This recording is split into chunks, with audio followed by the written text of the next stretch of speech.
श्रीमद्भागवत जी के नवम स्कंद का 22वां अध्याय। पांचाल, कौरव और मगध देशीय राजाओं के वंश का वर्णन। श्री सुखदेव जी कहते हैं, परीक्षित, देवोदास का पुत्र था मित्रेयु।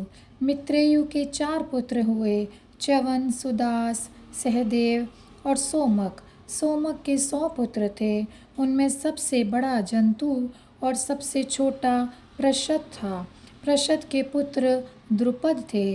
द्रुपद के द्रौपदी नाम की पुत्री और धृष्टद्युम्न आदि पुत्र हुआ। धृष्टद्युम्न का पुत्र था धृष्टकेतु।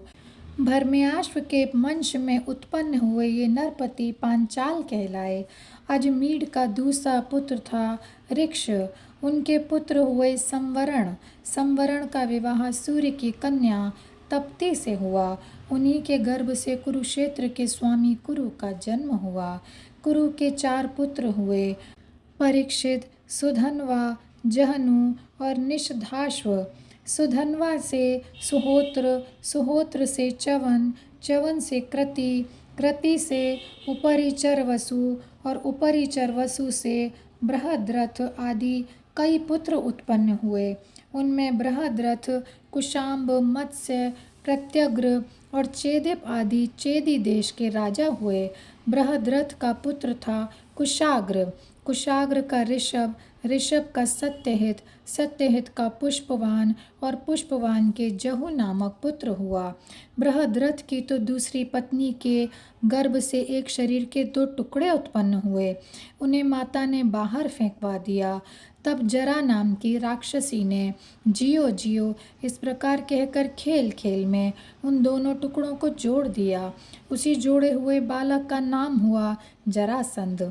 जरासंध का सहदेव, सहदेव का सोमापी और सोमापी का पुत्र हुआ श्रुतश्रवा।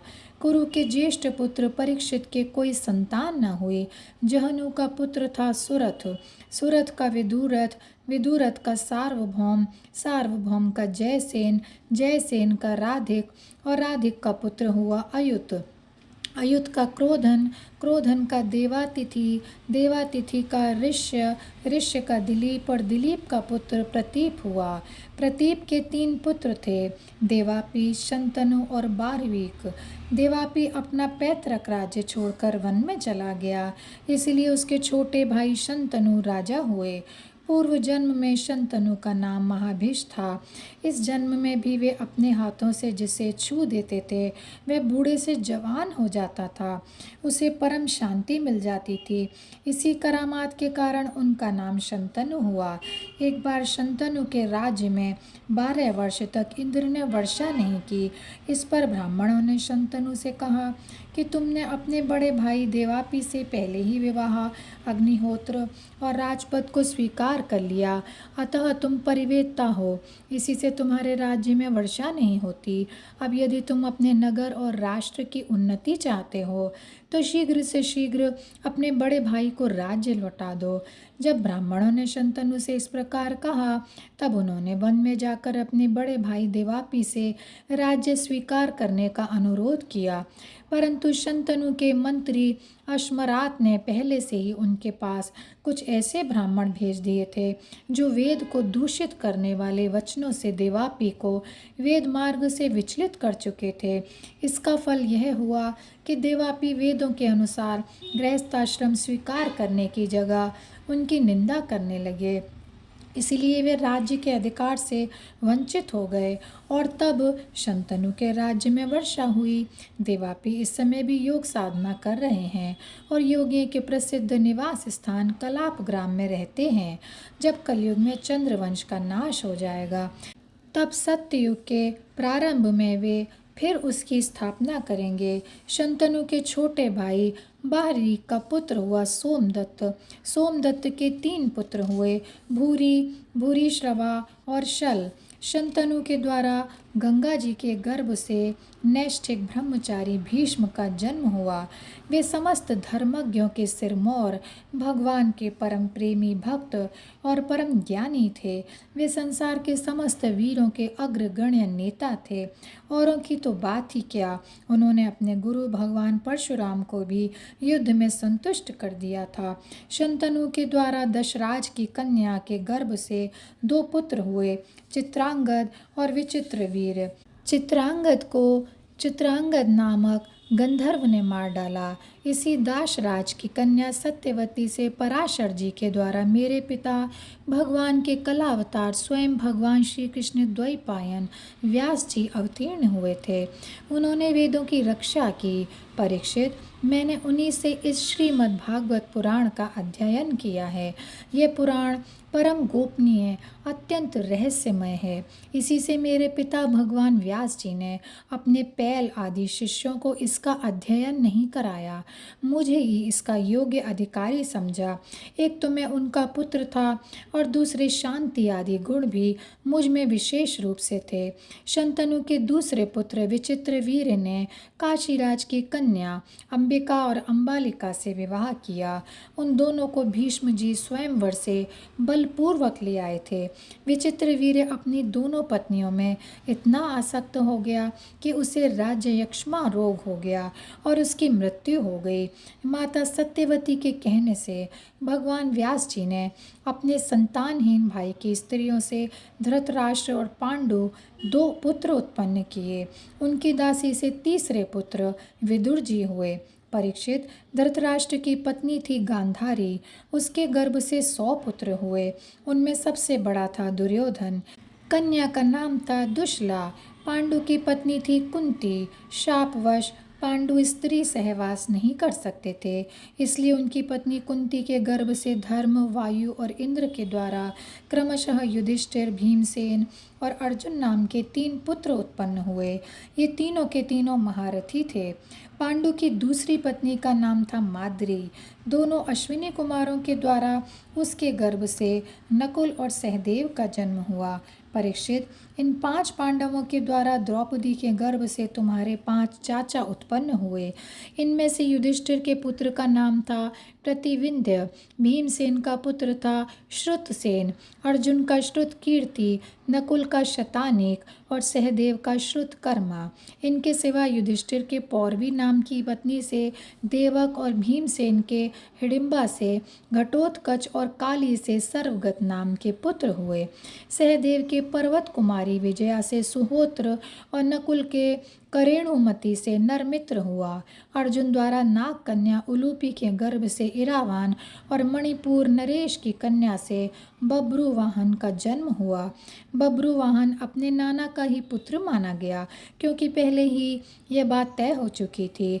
अर्जुन की सुभद्रा नाम की पत्नी से तुम्हारे पिता अभिमन्यु का जन्म हुआ। वीर अभिमन्यु ने सभी अतिरथियों को जीत लिया था। अभिमन्यु के द्वारा उत्तरा के गर्भ से तुम्हारा जन्म हुआ। परीक्षित, उस समय कुरुवंश का नाश हो चुका था। अश्वत्थामा के ब्रह्मास्त्र से तुम भी जल ही चुके थे, परंतु भगवान श्री कृष्ण ने अपने प्रभाव से तुम्हें उस मृत्यु से जीता जागता बचा लिया। परीक्षित, तुम्हारे पुत्र तो सामने ही बैठे हुए हैं। इनके नाम हैं जन्मेजय, श्रुतसेन, भीमसेन और उग्रसेन। ये सब के सब बड़े पराक्रमी हैं। जब तक्षक के काटने से तुम्हारी मृत्यु हो जाएगी, तब इस बात को जानकर जन्मेजय बहुत क्रोधित होगा और यह सर्प यज्ञ की आग में सर्पों का हवन करेगा। यह कावशेय तुर को पुरोहित बनाकर अश्वमेध यज्ञ करेगा और सब ओर से सारी पृथ्वी पर विजय प्राप्त करके यज्ञों के द्वारा भगवान की आराधना करेगा।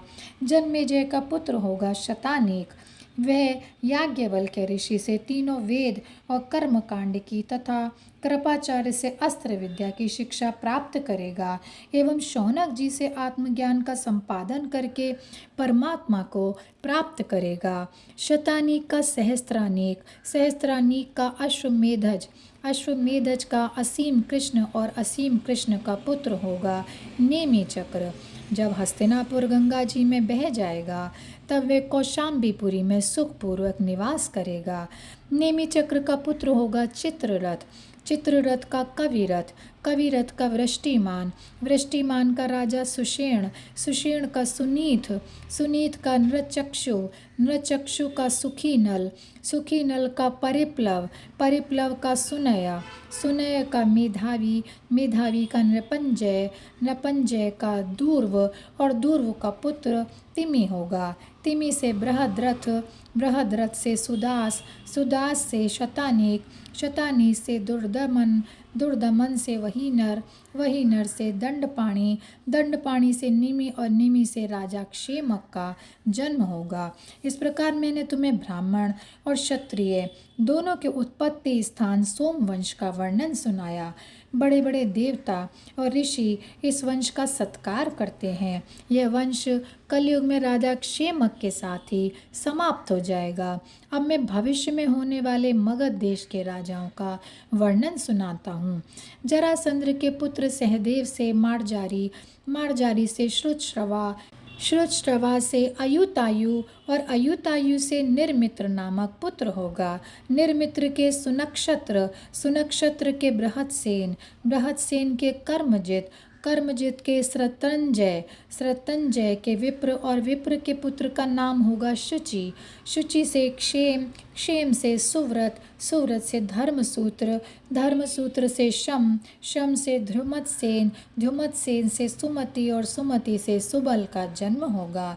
सुबल का सुनीत, सुनीत का सत्यजित, सत्यजित का विश्वजित और विश्वजित का पुत्र रिपुंजय होगा।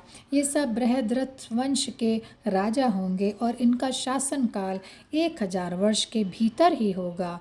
और यहीं पर यह अध्याय समाप्त होता है। जय श्री कृष्णा, जय श्री कृष्णा, जय श्री कृष्णा।